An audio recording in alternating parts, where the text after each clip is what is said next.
Eu queria falar com os irmãos sobre um tema que nós chamamos de fator Betânia. Repita comigo, fator Betânia. O que você faria se você descobrisse que existe um lugar na Bíblia que Jesus gostava muito de estar? Quando eu descobri isso, que existe um lugar na Bíblia que Jesus gostava muito de estar, eu estudei esse lugar. Uma vez um pastor me disse: Bonfim, eu quero montar uma igreja em que as pessoas gostem de ir. Eu falei: irmão, isso é legal, mas é perigoso. Porque eu posso criar uma igreja que as pessoas gostem de ir, mas as pessoas gostarem de ir não é sinônimo de Jesus estar. Mas um lugar em que Jesus está, as pessoas irão. Porque a palavra fala que quando ele for levantado, muitos serão atraídos a ele. Você crê nisso? E por isso, quando eu olho para as Escrituras, eu vejo esse lugar chamado Betânia, uma aldeia aproximadamente 15 quilômetros de Jerusalém, 3 quilômetros da Jerusalém antiga. Uma aldeia não chega a ser nenhuma cidade. Nossas equipes missionárias visitam uma aldeia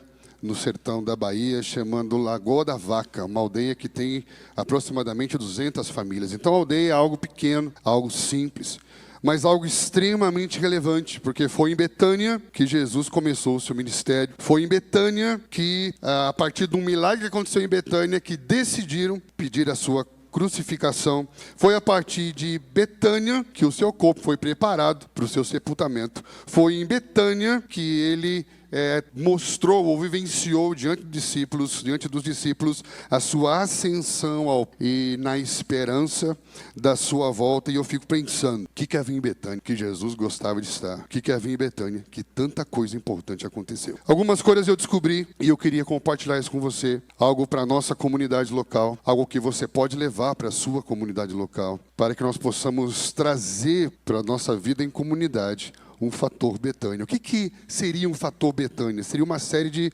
fatores, uma série de valores, uma série de princípios que podem tocar de uma maneira muito especial o que nós estamos vivendo. Primeiro ponto que nós vamos perceber quando você vai olhar para João capítulo 11, Lucas capítulo 10, vários textos do Novo Testamento que falam sobre a relação de Jesus com Betânia. O primeiro fator que é muito importante, é o fator simplicidade. Repita comigo: Deus escolheu ser glorificado no simples. Uma das coisas que nós temos pensado muito nesses dias é na importância de nós descomplicarmos a existência. Porque à medida que você descomplica, você simplifica, e quando você simplifica, você aprofunda. Quanto mais simples, mais profundo.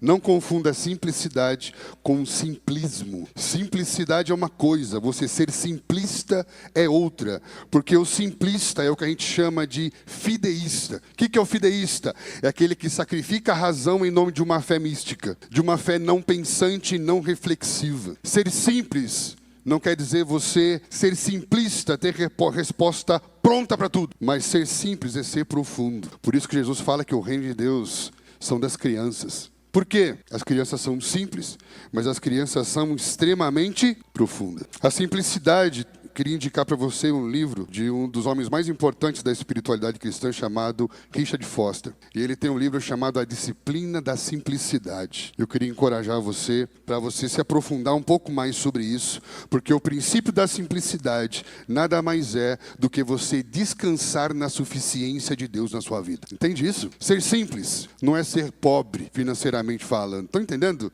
Simplicidade não tem a ver com pobreza. Simplicidade tem a ver com você descansar na suficiência de Deus na sua vida. A pergunta é, se tudo o que você busca, você precisa, e se o que já temos já não é suficiente? O que você busca, você precisa? O que você já tem não é suficiente? Paulo fala, a minha suficiência vem de Deus. Deus é suficiente. Existem coisas na nossa vida que já são suficientes, e isso vai nos ajudar a vivermos uma vida que vai experimentar mais do descanso de Deus. A vida moderna é uma vida muito cansativa, muito exaustiva, em que nós vivemos correndo, e parece que se você não falar para as pessoas que você está correndo, você não é uma pessoa produtiva. Tá entendendo? Quando eu falei, irmão, como tá? Estamos correndo. A vida é uma correria. Estamos aí na correria. E será que é essa a proposta? Será que todo mundo que corre sabe para onde está indo? Será que todo mundo que corre tem clareza de onde quer chegar? Então nós vamos perceber que havia um elemento aqui dentro dessa aldeia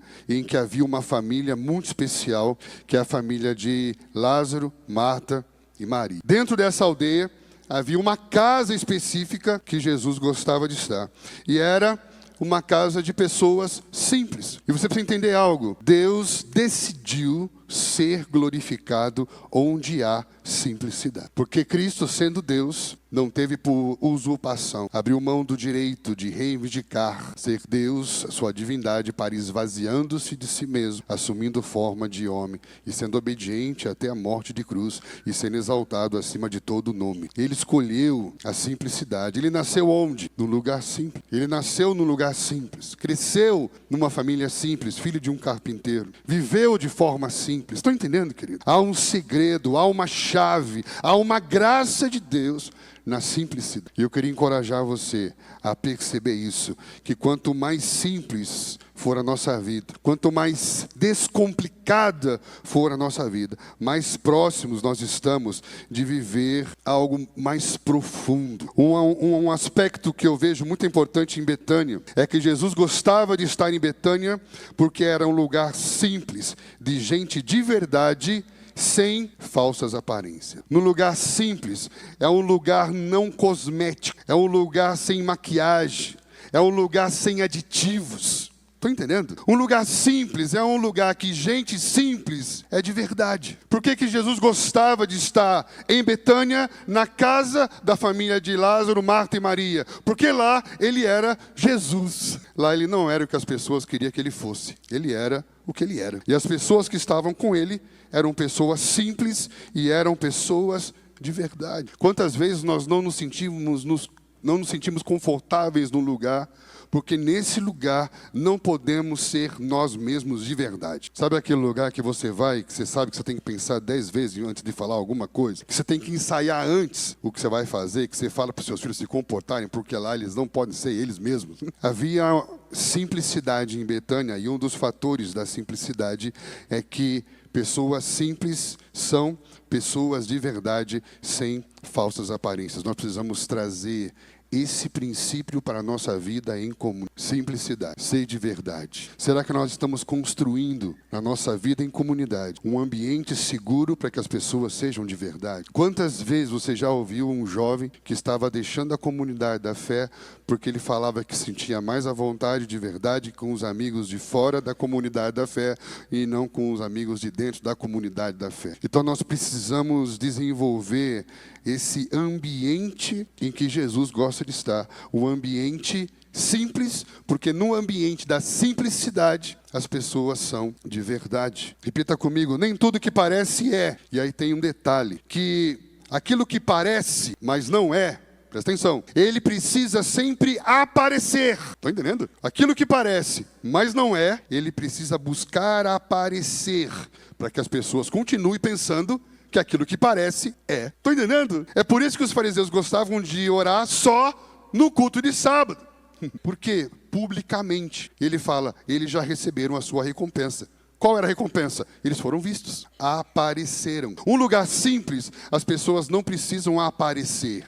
Porque eu só preciso aparecer quando eu preciso que aquilo que parece ser, mas não é, as pessoas continuam acreditando, mas não é. Quando você é você de verdade, você só é, filho. Isso é ser livre, é liberdade. A primeira coisa que a religião tirou do homem é a primeira coisa que Deus deu ao homem. A primeira coisa que Deus deu ao homem, você pode desfrutar de tudo livremente. É a primeira coisa que Deus deu ao homem, liberdade. A primeira coisa que a religião proselitista, legalista, moralista, contracultural tirou do novo convertido é liberdade. Porque o proselitismo, ele não evangeliza, ele vende uma religião. Estão entendendo? Você agora aderiu uma denominação, uma religião. Proselitismo é uma coisa, evangelismo é outra coisa. E no proselitismo religioso, eu preciso performar, eu preciso de resultado a curto prazo. Então eu imponho um comportamento moral por meio de legalismo. Estão entendendo? E aí eu vou te dar um livro de regras. Não são mandamentos que revelam o caráter de Deus. É um livro de regras que vai ensinar você a se comportar bem,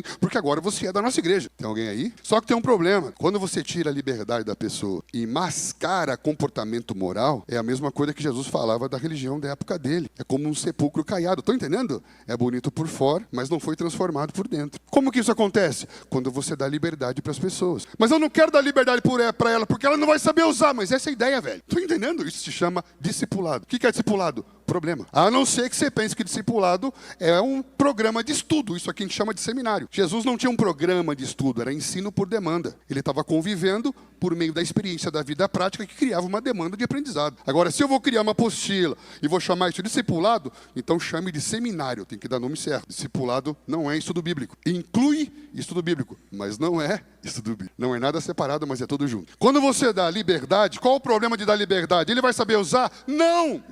É claro que não.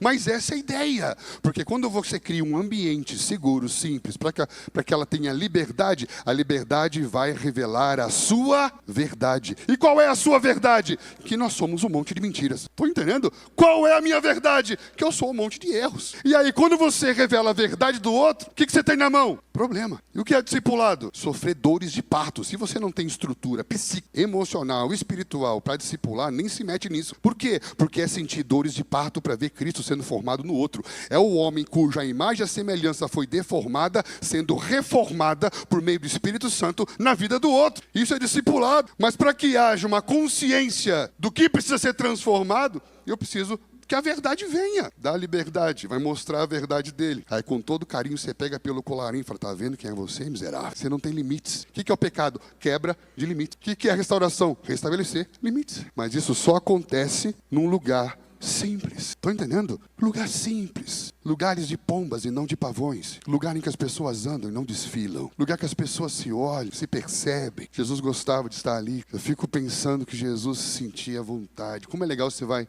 numa casa de amigo em que você pode sentar e falar, cara, eu precisava tanto desse tempo. Não é? Diferente você vai num lugar tenso. É o que eu tenho que falar aqui. Por quê? Porque ele está com uma expectativa que você performe. Já parou você ir todo final de semana para um lugar em que você encontra descanso? Esse era um lugar que Jesus gostava disso. Durante muito tempo, eu ouvi que ser íntegro é ser perfeito. Integridade fala sobre ser inteiro. Mas, na verdade, o que eu descobri na caminhada cristã, que ser íntegro não é você não errar, mas é você estar inteiramente consciente dos seus próprios erros. É saber lidar com o erro. Isso é ser íntegro. Por que Davi é íntegro? Porque ele nunca errou? Não, porque ele soube lidar com o seu próprio... Isso é integridade. Não deixar que nada te separe de Deus. E eu queria deixar esse conselho, deixar uma frase aqui. Melhor é sermos libertos pela verdade que nos faz conhecer Jesus, do que falarmos verdades por toda uma vida, sem nunca ter conhecido de verdade, sem nunca ter sido de verdade. É melhor nos arrepender agora para viver uma vida eterna, do que morrermos de arrependimento. Betânia vai falar desse lugar. Betânia fala de uma simplicidade que vai legitimar o ministério, que vai ser como uma incubadora de coisas que podem nos surpreender. Por que eu estou falando isso? Porque João capítulo 1, versículo 23, fala de quando João Batista batiza Jesus. E ali começa o ministério de Jesus. Mas não sei se você já parou para pensar onde que isso aconteceu. Betânia. Olha lá, João capítulo 1, versículo 22, no finalzinho do texto, vai dizer, estas coisas se passaram em Betânia, do outro lado do Jordão, onde João estava batizando. Onde começou o ministério de Jesus? Em Betânia. Isso quer dizer que um lugar de gente simples, descomplicada, sem adorno, sem enfeite, sem máscara, sem maquiagem. Um lugar em que as pessoas são de verdade, vivendo relações profundas, com liberdade para ser de verdade e viver processos de transformação. Nesse tipo de ambiente, coisas que podem mudar a história de uma cidade, de uma nação, podem nascer. Onde começou o ministério de Jesus? Em Betânia. Por quê? Porque ele gostava de estar em Betânia. Quem era João? Um homem simples e estranho.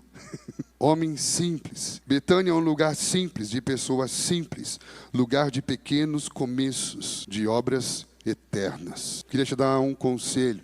Não despreze aquilo que nasce da simplicidade, dos encontros. Você quer saber se as suas relações são saudáveis? Eu vou te dar uma dica. Nós somos homens e mulheres produtivos, porque somos discípulos, e aquele que é discípulo dá muito fruto. Estamos juntos? Como que eu sei que as minhas relações são produtivas? A questão é, o que vai validar uma relação como saudável, não é o quanto você se relaciona, mas o que nasceu dessa relação. Quantas coisas de Deus, quantas ideias incríveis, quantos projetos transformadores nasceram das relações que você vive. Estou entendendo? Tem gente que não dá para a gente se encontrar aqui, porque sempre que a gente se encontra, nasce tanta coisa que a gente nem dá conta de gerar. Isso é muito legal, cara. Um lugar de simplicidade é uma incubadora. Eu abençoo para que os lugares que nós estamos construindo sejam lugares que tenham simplicidade, profundidade, verdade e que sejam incubadoras de ideias transformadoras. Você crê nisso? Jesus não só nasceu na simplicidade,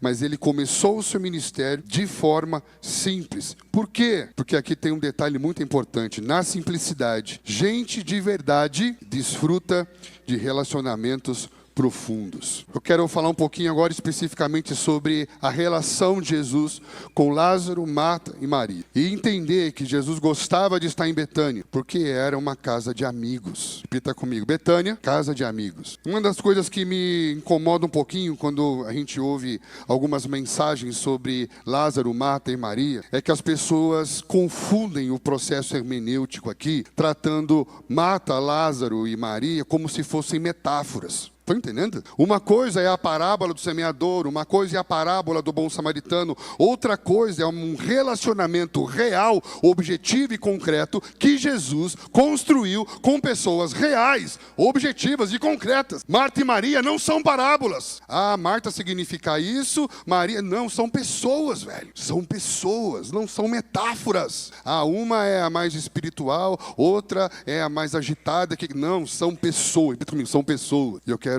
te dar essa dica. Nós estamos cercados por pessoas. A gente gosta de classificar. A gente gosta de rotular. Uma performa mais, uma performa menos. Uma é mais espiritual, outra é mais carnal. Uma gosta de orar, outra gosta de trabalhar. Estamos classificando, gamificando. E a gente se tornou muito impessoal, cara. Transformar Marta e Maria em metáfora é impessoal. E quando você lê a Bíblia, você vê que não era esse o olhar de Jesus para eles. Olha só o que o próprio texto vai dizer aqui. O texto vai falar, João capítulo 11, versículo 5. Jesus amava Marta, a irmã dela, Maria e Lázaro. Jesus amava os três. Está falando aqui que Jesus está classificando por personalidade? Quem é mais espiritual, quem não é mais espiritual, quem ora mais, quem não. Jesus amava, porque eram pessoas. Primeira coisa que nós precisamos aprender com isso daqui, nós estamos cercados de pessoas reais, que têm histórias reais, experiências reais, e nós precisamos humanizar o nosso olhar. Uma das coisas mais lindas, 2 Coríntios capítulo 5, Paulo fala sobre ser uma nova criatura. As coisas velhas se passaram e tudo, mas ele diz, portanto. Quando ele diz portanto, ele está concluindo uma mensagem. Aí se você voltar ao primeiro versículo, você vai fazer uma lista das características do ser uma nova criação. E uma delas é que agora o novo recriado, ele não conhece mais ninguém segundo a carne. Uau! Se eu estou em Cristo e tenho o Espírito Santo, eu já não conheço você pelo seu histórico, pelo que eu ouvi falar, pelo que você aparenta, porque eu olho no seu olho e eu vejo a sua alma. Conheço o seu espírito. Estão entendendo? Porque tem gente estranha de espírito bom e gente bonitinha de espírito ruim. É ou não é? E a gente vive se enganando. Por quê? Porque não tem discernimento. Um olhar humanizado. Quantos aqui querem fluir nos dons? Às vezes alguém me pergunta, pastor, por que eu não estou fluindo nos dons? Fala, você seguiu o conselho de Paulo? Paulo fala, segue o amor. Imagine que tem um caminho em que está escrito amor. E você vai seguir o amor. Sabe onde que o amor vai te levar? Ao outro. O amor vai te levar a Deus e em Deus se encontra o outro. Então, se você seguir o amor, você vai olhar para o outro e quando você olha para o outro, Deus vai te dar a ferramenta para servir o outro. Porque os dons são para a edificação do outro. Se eu não tenho um olhar para o outro, para que Deus vai me dar dom, velho? Para gamificar? Para fazer ranking? Para me autoafirmar? O reino de Deus não funciona assim. Precisamos descomplicar a vida, simplificar, sermos mais profundos. Jesus gostava de estar entre amigos. Ele chama Lázaro aqui no versículo 11 de eu vou ali ver meu amigo. Uau, cara, isso é lindo. Jesus olha para os discípulos e fala assim, a gente precisa mudar nossa relação. Eu não posso mais chamar vocês de servos. Repita comigo, eu sei que você não gosta, mas eu amo isso, cara. Repita comigo, o servo não sabe o plano do seu senhor. Ele olha para os seus discípulos e fala, a gente tem que mudar essa dinâmica, porque o servo não sabe o que faz o seu senhor. Eu chamo vocês de amigos. Por quê? Porque tudo que eu ouço do meu pai, eu faço vocês. O que ele está fazendo? Ele está mudando a base da relação. Se, presta atenção, pensa comigo. Se eu não sei o plano do meu senhor, por que continuo fazendo? Porque sou escravo, mas eu continuo fazendo sem saber o porquê ou para quê. Por Por que continuo fazendo? Porque eu tenho medo do que pode acontecer se eu não fizer. É ou não é? Pergunta, o que vai acontecer se você não fizer? Não sei, mas eu continuo fazendo sem saber por que estou fazendo, porque tenho medo do que pode acontecer se eu não fizer. O que move ele? Medo e ignorância. Estão entendendo? Medo e ignorância. Isso é muito triste, porque Gálatas capítulo 4, versículo 1 fala que o filho, enquanto é menor, mesmo sendo dono de tudo, ele está na condição de escravo. Logo, imaturidade é igual mentalidade escrava. Mentalidade escrava tem uma relação baseada no medo e na ignorância. Uau! O que Jesus diz? Temos que mudar isso. Eu vou chamar vocês de amigos. Só que dentro das 4 palavras para amor, filéu é a palavra para amizade. Por quê? Porque fala de um amor que confia. Não confio nele, mas confio a ele. É diferente, velho. Uma coisa é confiar nele e ficar esperando ele me trair. Outra coisa é eu pegar a minha verdade e confiar a ele. Aí a relação está começando a ser construída. Por isso que nós temos dificuldade de encontrar nos lugares que congregamos relacionamentos profundos, porque confiamos neles, mas não confiamos a eles. Alguém me diz, pastor, eu não me sinto parte. Eu falei, alguma vez eles já te tiveram? Como que eu vou me sentir parte de um lugar que não me tem? Você confia neles, mas não confia a eles. A sua verdade. Faz sentido isso ou não? Então queria te encorajar a entender que a proposta de Jesus é de construir uma comunidade de amigos. E amigos, ele fala a vocês, eu vou falar tudo e não vou esconder nada. Uau! Amor, amizade filéu constrói confiança porque entrega a verdade, amor e conhecimento. Quebra a estrutura de medo e ignorância e constrói uma nova base baseada em amor e conhecimento. Isso é lindo. Sabe quem que não tem verdade para entregar? A mentira. Porque o que é a mentira? É a ausência de verdade. A mentira, para existir, precisa de uma verdade, mas ela mesma nela não tem verdade nenhuma. Jesus fala em João 8 que o pai da mentira mente desde o princípio e nele não há verdade. Quando a serpente foi tentar Eva, falou sobre quem? Falou sobre ela ou falou sobre Deus? Sobre Deus. Por quê? Porque a mentira não tem nada para falar sobre si. Cuidado com quem chega na sua vida falando do outro. Nós chamamos isso de homem-serpente. Porque para não precisar entregar uma verdade e construir uma relação com você, eu vou pegar um atalho, tentar me colocar entre a relação que você construiu com alguém. Como? Falando do outro e não falando de mim. Estão entendendo? Porque Satanás não constrói relações porque nele não há, mas ele, como mentira, se coloca entre as relações. A intenção de Satanás nunca foi construir relação com ninguém, mas sempre se colocar entre a relação do homem com Deus e do homem com o homem, do homem com a terra, do homem com as suas relações. Tem alguém aí? Que Deus nos ajude a ser uma comunidade de amigos. Amigos que desenvolvem relações de amizade baseada em filéu, confiança, entrega. Estão entendendo? Para esse tipo de amor, você precisa de Jesus. Não confunda amor com afeição natural. O que é afeição natural? É o amor que eu consigo amar sem precisar do amor de Jesus. Estão entendendo? É o que eu chamo de amor de happy hour. É você amo estar com as pessoas que fazem eu me sentir bem. Esse não é amor de Jesus, é afeição natural. Eu estou com quem me faz bem. Você não precisa de Jesus para amar. É por isso que Jesus fala, que mérito há em amar quem te ama? Você não precisa de mim para amar desse jeito. É o amor de pet. Estão entendendo? Qual é o amor de Jesus? É o amar mesmo quando não é amado. É chamar para comer uma pizza mesmo quando alguém não pode pagar para você a outra rodada. É estar com quem as pessoas não estão. Estão entendendo? É parar de querer estar com o mesmo grupo de sempre para começar grupos novos. Porque às vezes você sai todo sábado com as mesmas pessoas. Vai comer o lanche com as mesmas pessoas. A vida é as mesmas pessoas. Aí tem que arrumar uma treta para dar uma emoção. Porque eu não aguento mais as mesmas pessoas. Eu falei para minha filha, vai se relacionar com gente nova, pelo amor de Deus. Tem alguém aí? Eu tenho falado para muitas pessoas que vêm de outras igrejas, de outras comunidades. Eu falo, querido, não venha para esse lugar, para testar esse lugar. Dizendo assim, eu quero ir lá para ver se aqui as pessoas amam. Quero ver se aqui tem amor de verdade. Já ouviu isso aí já ou não? Eu falei, em vez de você ficar andando por toda a cidade, região metropolitana, procurando uma igreja que te ame, e escolhe um lugar para amar. O que é mais cristão? Tem muita coisa que a gente faz em nome de Deus, mas é por amor próprio, sabia? E a gente se engana com o nosso coração.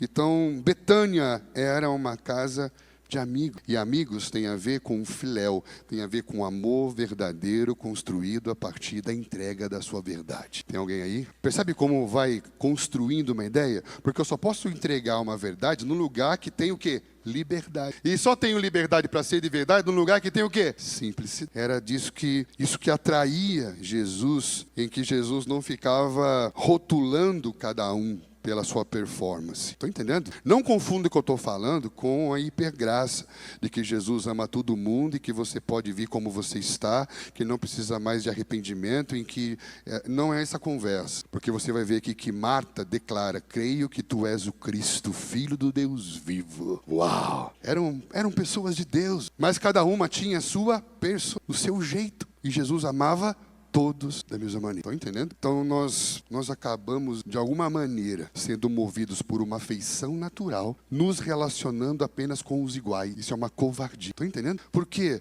Porque me relacionar com o diferente me tensiona. Quando Deus criou a mulher, sabe o que Ele criou? A tensão. Espera, não fica brava. Mas isso é bom. Por quê? Porque quando eu movimento o meu braço, eu estou fazendo o quê? Eu estou tensionando todo o meu corpo. Então Deus falou: eu preciso que Adão vá para frente, porque eu quero que ele multiplique, enche a terra e domine. Eu vou dar uma mulher para tensionar ele. Olha que lindo. Percebe que o diferente te tensiona, te tira da zona de conforto. Então eu sou músico e eu trabalho muito tempo com criatividade. E qual que eu falo que é o segredo da originalidade? A originalidade não existe, mas ela depende do seu nível de repertório. Ou seja, quanto mais coisas diferentes eu ouço, mais cor, textura, sons e dissonâncias, elementos eu tenho diferente na minha arte. Estou entendendo? Quanto mais eu me relaciono, quanto mais eu lido com o que é diferente, mais repertório eu tenho para ser criativo e para saber lidar com as pessoas. Nós não temos repertório para começar grupos em universidade às vezes. Por quê?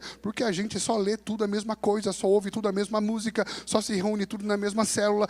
Estou entendendo? E eu amo Paulo, porque Paulo é um tipo de gente que tem repertório para lidar com qualquer tipo. Ele cita poeta, ele cita filósofo, ele cita tudo. Estou entendendo? É repertório. Porque a fé não é um salto no escuro. Fé é ter luz para ver o mundo como ninguém vê. O que é legal quando você olha para Lázaro, Marta e Maria? Quem era Lázaro? Qual era o perfil de Lázaro? Lázaro é o que a gente chama do amigo companheiro, aquele que senta na mesa com Jesus. Cara, como é legal isso, né? Quem era Marta? Marta é o que nós chamamos da hospitaleira zelosa. É aquela que prepara a mesa para Lázaro sentar com Jesus. Não é lindo isso também? E quem era Maria? Maria era contemplativa, dedicada, aquela que é mais sensível. Por exemplo, em João 11, fala que Marta ouviu que Jesus estava vindo e ela correu atrás de Jesus. E Maria ficou chorando em casa. Estou entendendo? Essa parte ninguém fala. Quem é que foi atrás de Jesus? Foi Marta, velho. Estou entendendo? Quem é que teve o encontro com Jesus? Falei: Jesus, se o Senhor tivesse aqui, isso não teria acontecido. Uma mulher cheia de fé. E ele fala assim: não, mas eu vou trazer ele de volta. Não, eu sei.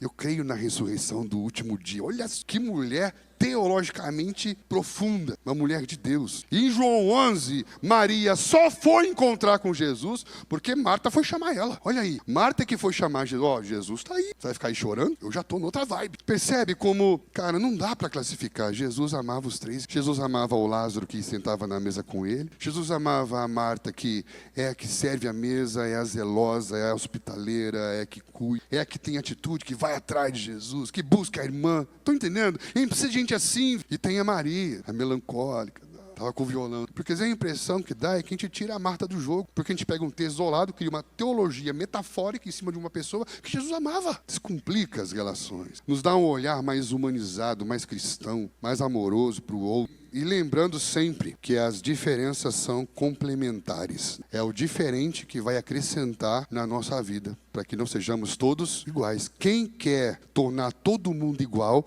é o império das trevas. Desde o princípio foi assim.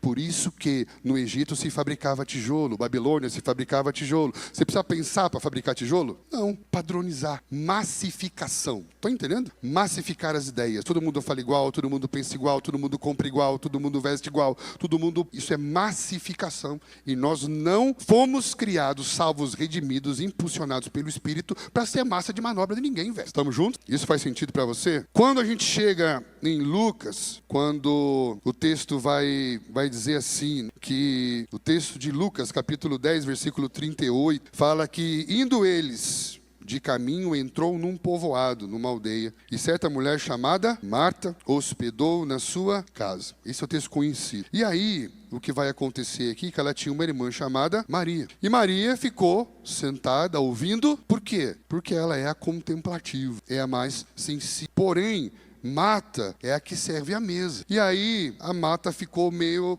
ansiosa e disse assim: ô Maria, você não vai me ajudar não? Que eu queria estar aí também, só você quer ouvir Jesus? Quem vai fazer o que tem que ser feito? Estou entendendo a lógica? Aí Jesus fala: calma, Maria, relaxa, que está com pressa. E aí ele fala com ela: Marta, Marta, andas inquieta e se preocupa com muitas coisas. Eu não vou tirar da sua mão que ela está buscando. Mas calma, você está percebendo aqui que ele está depreciando, ou classificando, ou fazendo alguma coisa do tipo? Sabe o que me chama a atenção? A gente lê às vezes a Bíblia e a gente é muito voltado para um texto e não pensa e não observa às vezes o quadro geral.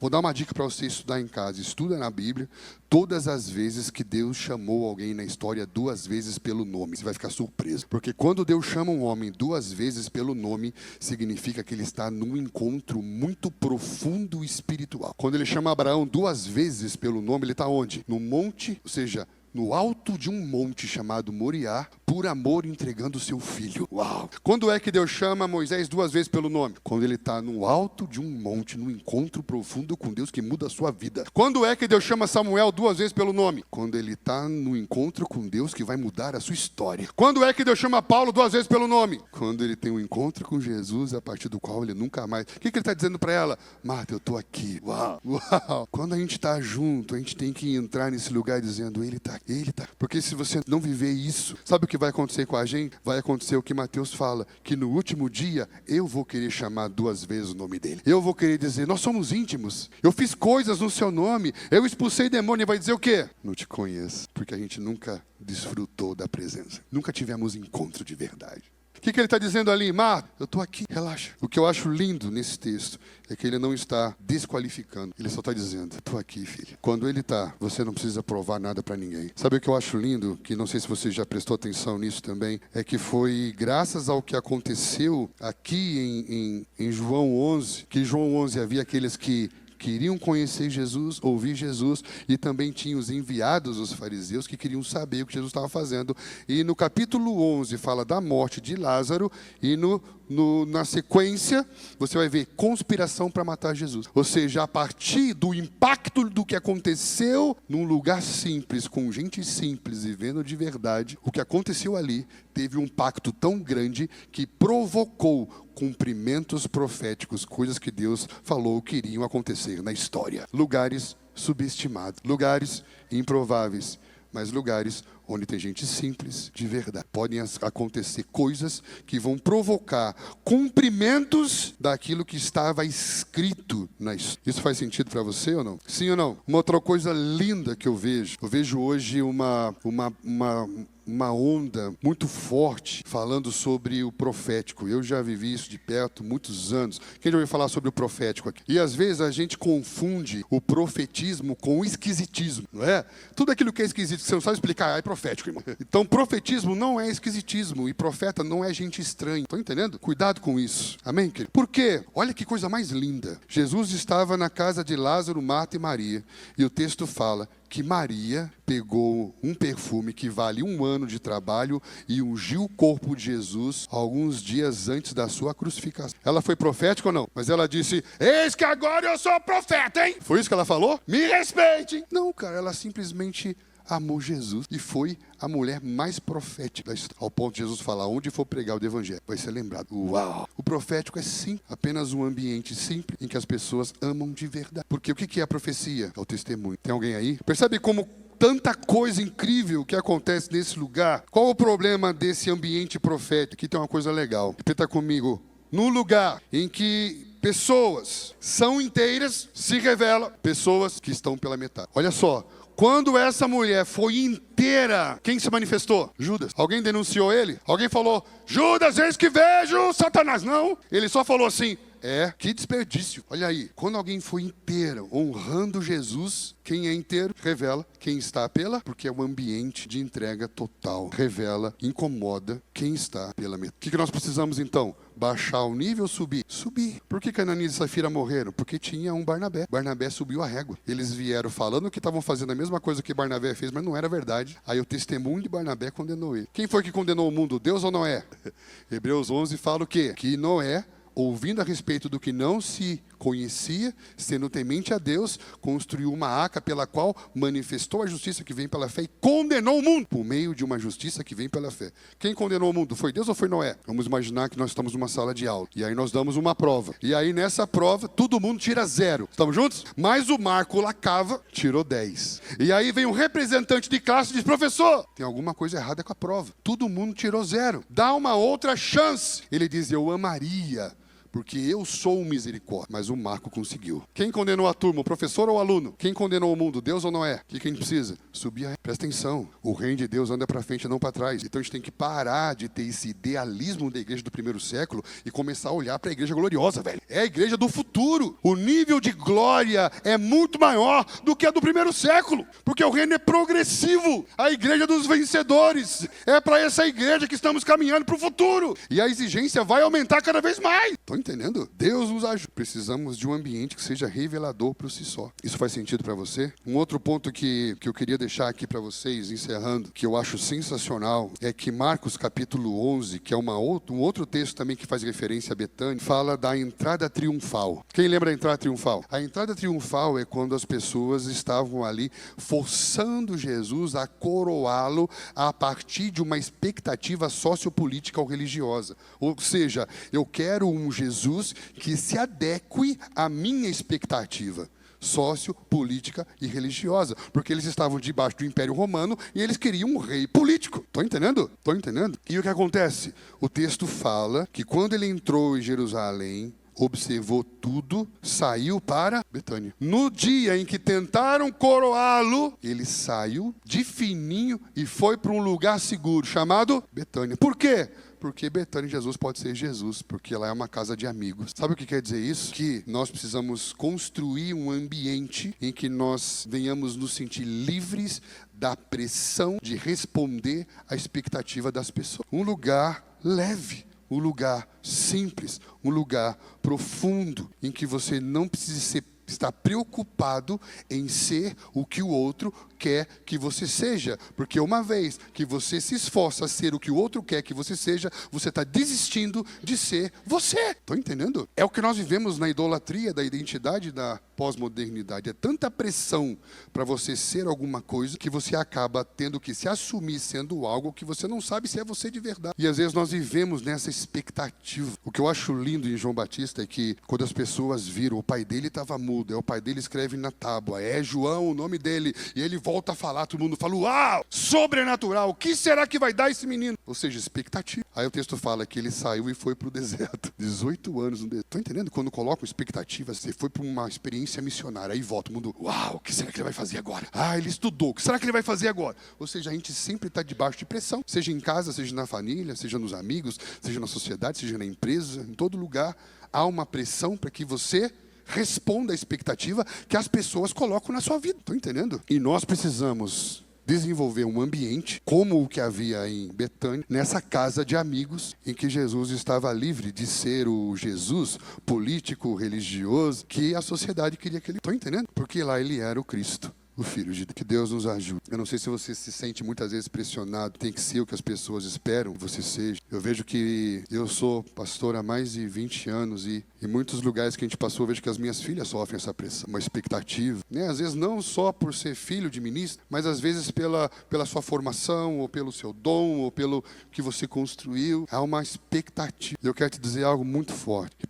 Repita comigo. Expectativa pertence às pessoas. Promessas a Deus. Deus não tem nenhum compromisso com a sua expectativa e com a expectativa das pessoas. Mas Ele tem todo o compromisso com as suas promessas. E às vezes você perde o cumprimento de promessas de Deus na sua vida porque é refém de expectativa de pessoas. Rompa com as expectativas. Abrace as promessas. Porque expectativa não correspondida é igual a frustração. Tem muita gente que se frustrou com a igreja, mas não tem nada a ver com Deus, tem a ver com as pessoas em quem Ele colocou expectativa. Eu chamo de ateísmo religioso. Gente que não crê mais em Deus, mas não é porque deixou de acreditar em Deus, é porque a sua experiência religiosa foi frustrante. Por quê? Porque ele colocou expectativa em pessoas. As pessoas não corresponderam à sua expectativa e aí ele transferiu a sua frustração em Deus. Em Lucas 24 acontece isso. 2 discípulos de Jesus estavam indo para Emaús e falaram para Jesus: nós achávamos que fosse. Estão entendendo? Eles criaram uma expectativa que Jesus não veio para corresponder à expectativa de ninguém. Você pode aumentar a sua expectativa lá, ele vai continuar fiel à promessa. E quanto mais expectativa você cria,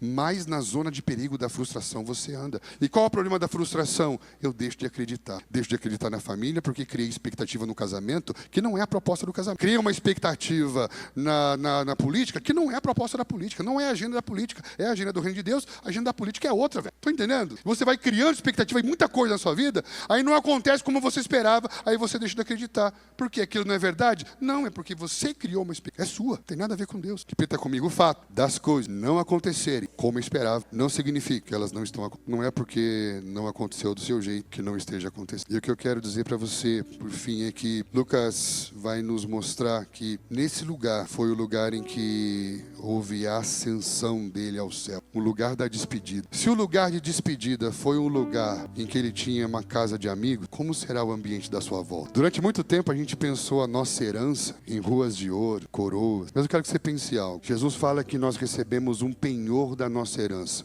O que é o penhor? É o adiantamento, uma garantia, a primeira parte. Essa primeira parte da nossa herança, presta atenção, é o que ou é quem? Essa primeira parte da nossa herança é uma coisa ou é uma pessoa? É o Espírito Santo, presta comigo. Se o adiantamento, a primeira parte é a pessoa do Espírito Santo, o que é a herança completa? Coisas ou o grande encontro? Um casamento, não é lindo? E nós, quando estamos aqui juntos, quando a gente fecha os olhos, levanta as mãos, eu piro, porque eu penso, já é a antecipação de Apocalipse. Homens de todos os povos, tribos, línguas e nações, diante daquele que está sentado no trono e ao cordeiro. Esse lugar chamado Betânia é um lugar tão simples, mas tão significativo. Eu queria que você levasse essa mensagem no seu coração, levasse essa palavra dentro de você, esse encorajamento, para que onde você estiver, você olhe à sua volta e pense, será que esse aqui seria um lugar que Jesus gostaria de estar? É simples, somos de verdade, somos profundos, estamos livres de pressão de ter que provar alguma coisa, porque quem o tempo todo fica tentando provar o que é, na verdade está nos provando que não sabe quem é, porque se você é, só é, seja, estão entendendo? Jesus vê o povo ansioso e diz, olha o passarinho, não usa droga, não está fumando maconha, não está tomando Rivotril, sabe por quê? Porque ele aceitou ser passarinho, ele ama ser passarinho, ele encontrou o que ele é e descansou, simples assim. Só que eu quero te dizer uma coisa, a sua identidade não está com você, porque a palavra identidade significa capacidade de ser igual a, e sabe qual é o segredo? Que você foi criado para ser a imagem e a semelhança do Filho de Deus, nos predestinou para ser conforme a imagem do Deus invisível, o Filho, Jesus. Sabe com quem que está a sua identidade?